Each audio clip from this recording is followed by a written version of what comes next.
हमारे बीच में है प्रोफेसर प्रमोद कुमार सिंह जी, जो जनजातीय मामलों के विशेषज्ञ हैं।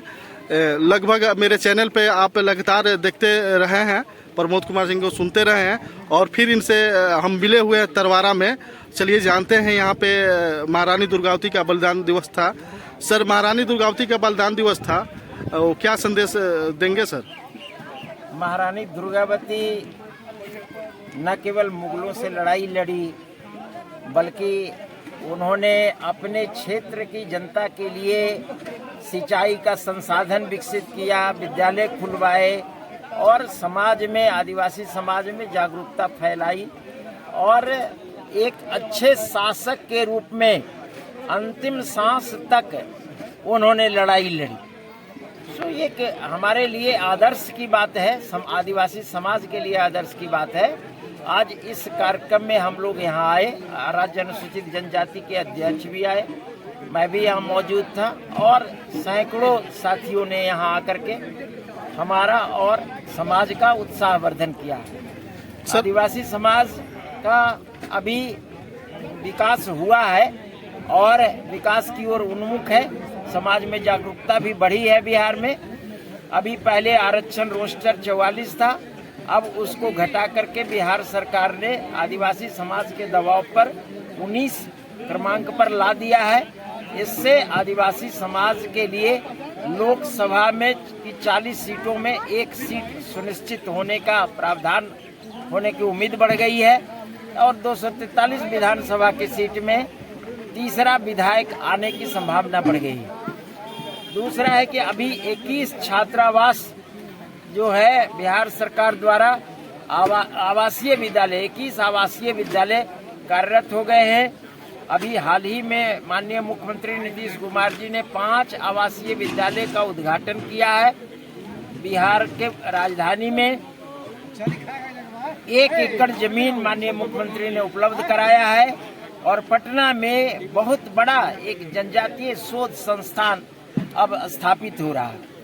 उसके सारे खर्चे भारत सरकार देंगे और कर्मचारियों का वेतन भुगतान बिहार सरकार करेगी। तो इस प्रकार से छात्रावास की स्थापना के लिए एक नियम बनाया गया है कि जिन प्रखंडों में 30,000 की आबादी है, उन सभी प्रखंडों में एक छात्रावास होगा। उस छात्रावास में 1,000 रुपया महीना वो प्रत्येक रहने वाले छात्र को मिलेगा और 15 किलो अनाज, खाद्यान्न जो है छात्रावास में रहने वाले प्रत्येक को मिलेगा। यह भी नियम लागू हो गया है। छात्रवृत्ति मिल रही है, पोस्ट मैट्रिक जो है वो भी छात्रवृत्ति मिल रही है। उसके उच्चतर शिक्षा के लिए भी कार्यक्रम चलाए जा रहे हैं। जो बीपीएससी में आदिवासी सफल हो रहे हैं प्राथमिक टेस्ट में, उनको भी 50,000 रुपये मिल रहे हैं। जो लड़कियां ग्रेजुएट कर जा रही हैं उनको भी 50,000 दिया जा रहा है। जो इंटर उत्तीर्ण हो रहे हैं उनको भी 25,000 रुपये दिए जा रहे हैं। इस प्रकार से दर्जनों योजनाएं लागू की गई हैं, जिसका लाभ आदिवासी समाज को अब मिलने लगा है। तो ये ऐसी और भी ढेर सारी योजनाएं हैं, जिसमें एकलव्य मॉडल स्कूल है। बिहार में 3 एकलव्य मॉडल स्कूल अभी स्थापित हो चुके हैं।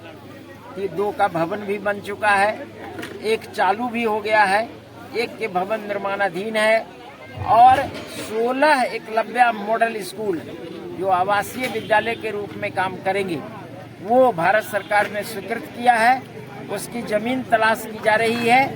ये नक्सल प्रभावित जो जिले हैं उन सभी 16 जिलों में 1-1 एकलव्य मॉडल स्कूल आदिवासी बच्चे बच्चियों के लिए स्वीकृत हुआ है। तो इसलिए क्रमशः ये चल रहा है। अभी जो जरूरत है वो जिला आधारित आबादी के अनुसार आरक्षण सुनिश्चित करने की जरूरत है। जो झारखंड बनने के बाद, झारखंड बंटने के बाद, झारखंड के अलग होने के बाद जो प्रक्रिया पहले थी उसी प्रक्रिया को पुनः लागू करने की जरूरत है। क्योंकि आज भी पश्चिम चंपारण में 7% लगभग आबादी है। जहां हम खड़े हैं सिवान जिले में, वहां 3% आबादी है। कुछ जिलों में 5%, कुछ जिलों में 6% आबादी है। बिहार के ऐसे कुछ जिले हैं, कटिहार सहित और अन्य कई जिले हैं जहां अनुसूचित जाति की आबादी 6% है, लेकिन वहां आरक्षण 16% मिल रहा है। लेकिन जिन जिलों में आदिवासी आबादी 6%, 7%, 5% और 3%, 4% है, वहां आरक्षण 1% मिल रहा है।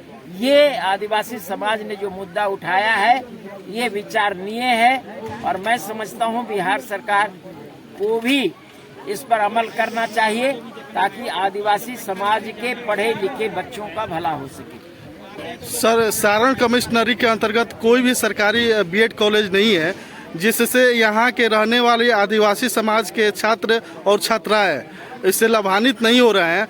उनको लगभग 1.5 लाख रुपया फीस देना पड़ रहा है और इसके वजह से गरीब तबके के बच्चे, किसान के बच्चे, मजदूरी करने वालों को बच्चे बीएड करने से वंचित रह जा रहे हैं, शिक्षक बनने से वंचित हो जा रहे हैं। इस पे क्या राय है सर आपका? क्या जो भी बिहार में बीएड के लिए संस्थान हैं, मान्यता प्राप्त संस्थान, निजी संस्थान हैं, तो उन सभी संस्थानों के लिए 1.5 लाख रुपए जो है वो 2 साल का शुल्क यानी 75,000 प्रति वर्ष का शुल्क निर्धारित सरकार की ओर से किया गया है।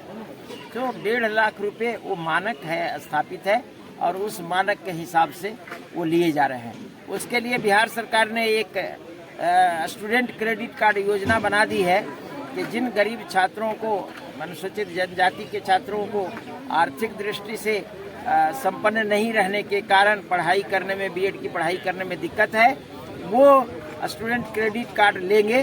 उसमें किसी तरह की जमीन या गहना या कोई भी चीज़ बंधक नहीं रखना पड़ेगा और वो बीएड में एडमिशन अगर सिलेक्शन हो गया है तो वो 4 लाख रुपए तक की राशि उसमें मिलेगी। तो वो पढ़ने के बाद, नौकरी मिल जाने के बाद वो पैसा रिटर्न मासिक रूप में करना है। उद्यमी योजना है, सीएम SC/ST उद्यमी योजना, उसमें जनजातीय जो छात्र छात्राएं हैं या जो पढ़कर बेरोजगार हो गया है वो 10 लाख तक का लोन ले सकते हैं। उसमें 5 लाख रुपए सरकार की ओर से सब्सिडी है, उपहार है, अनुदान है और 5 लाख रुपए का जो है वो 7 साल में 84 इंस्टॉलमेंट में उसमें वापस करना है। तो बहुत छोटे छोटे इंस्टॉलमेंट हो जाते हैं और इसमें कोई उद्यम ऐसा है, कोई जो इनोवेटिव आइडिया उनके मन में आ रहा है कि हम ये अच्छा कर सकते हैं, ये उद्योग लगा सकते हैं, तो आज आदिवासी समाज के लोग भी अपने स्तर से इस योजना में शामिल होकर के और उद्यमी बन रहे हैं और उसका लाभ सैकड़ों लोगों ने उठाया है। अभी हमारे पास वीरेंद्र जी थे, उन्होंने भी उठाया है, जयप्रकाश जी हैं छपरा के, उन्होंने भी उठाया है और बगल में महाराजगंज में अशोक जी हैं, उनको भी उस योजना का लाभ मिला है। छट्टीलाल जी अभी हमारे सामने हैं, उनको भी उस योजना का लाभ मिला है। इसलिए पूरे बिहार में बहुत लोगों ने इसका लाभ उठाया और बिहार सरकार की एक अच्छी योजना है, इसका लाभ आने वाले समय भी लोगों को उठाना चाहिए। धन्यवाद सर। तो ये हमारे थे आदिवासी मामलों के विशेषज्ञ प्रोफेसर प्रमोद कुमार सिंह जी और तमाम सारे यहाँ पे इस महारानी दुर्गावती सेवा ट्रस्ट के बलिदान पर आए हुए ये सारे सगाजन गोपालगंज, छपरा, सिवान और देवरिया से भी आए हुए हैं। आप स्क्रीन पे देख सकते हैं। चैनल को लाइक करना, सब्सक्राइब करना मत भूलें। जय हिंद, जय जोहार।